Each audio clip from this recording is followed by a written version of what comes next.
home-built CNC Plasma controller.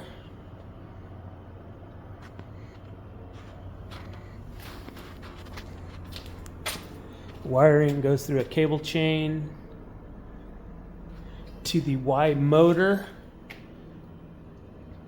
and then through another cable chain to the X motor,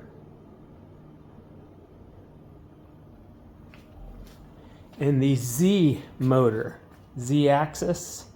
And this is a touch off switch right here. The torch will go up and down and touch off the metal.